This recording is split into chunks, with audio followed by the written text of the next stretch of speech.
Jess. I'm an organizer with Socialist Alternative. I'm going to be chairing tonight's meeting, and I want to welcome everybody tonight to this important discussion on how do we build a political revolution. Roughly 1 year ago, Bernie Sanders announced his plans to run for president in the Democratic Party. Now at the time, the media described his campaign as a long shot. They said, this is just a protest campaign. Clearly, he's just trying to push Clinton to the left, because clearly she's going to win. And I'd say at this point that most of those journalists that were writing those headlines and their editors are sort of eating their words. They're trying to scramble a little bit to make sense of the momentum that his campaign has been building over the past year. They've been asking themselves, how has Bernie been able to now top the polls nationally, overcoming a 50-point gap between himself and Hillary Clinton? How has he been able to win 14 primaries, the most ever for a self-described socialist?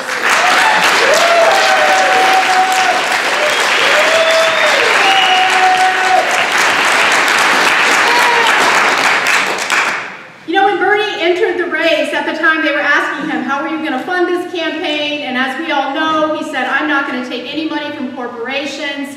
I'm not taking any money from the billionaire class because I'm not here to represent them. I'm going to be taking money from ordinary people. That's how I'm going to power my campaign. And he said that at the time when he announced his campaign, that his goal was $50 million for the primaries. That was a possibility. That's my target. And as we say in Socialist Alternative, he smashed that target. He's raised nearly $100 million from over 5 billion individual contributions.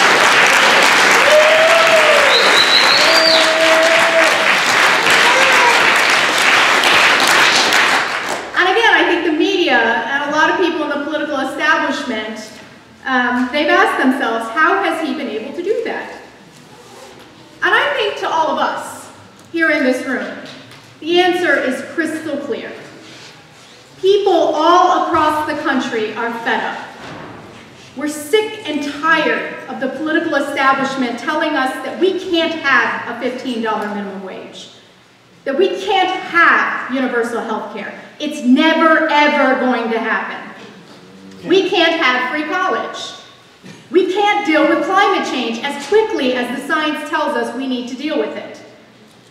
They tell us that's not how change happens. That's not how capitalism works.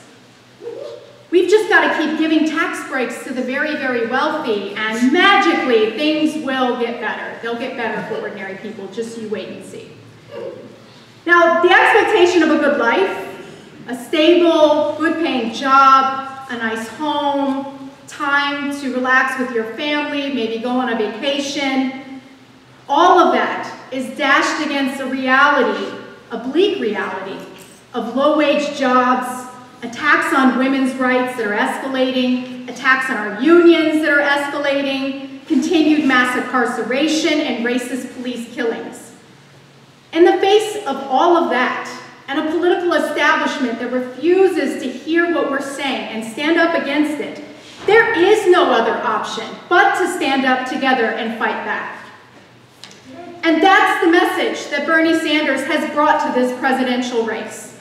If we stand together, we can win.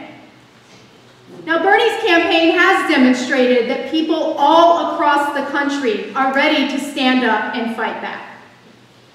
Tonight, now that the caucuses are over in Washington State, let's have a debate about what is the most effective strategy to continue building the political revolution. How do we continue building on the momentum created by Bernie's campaign, given the obstacles that are put in place by the Democratic establishment to stop grassroots campaigns like Bernie's? How do we give ourselves the best chance of winning?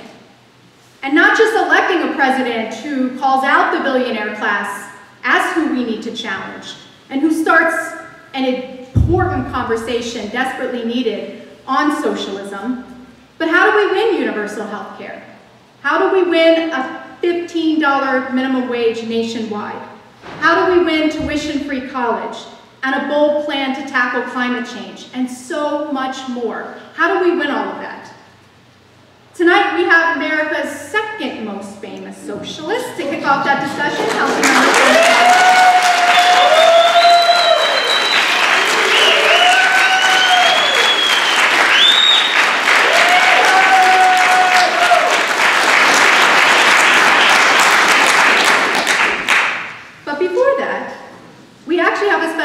Here all the way from Ireland to talk about the political revolution that's taking place in Europe, Paul Murphy.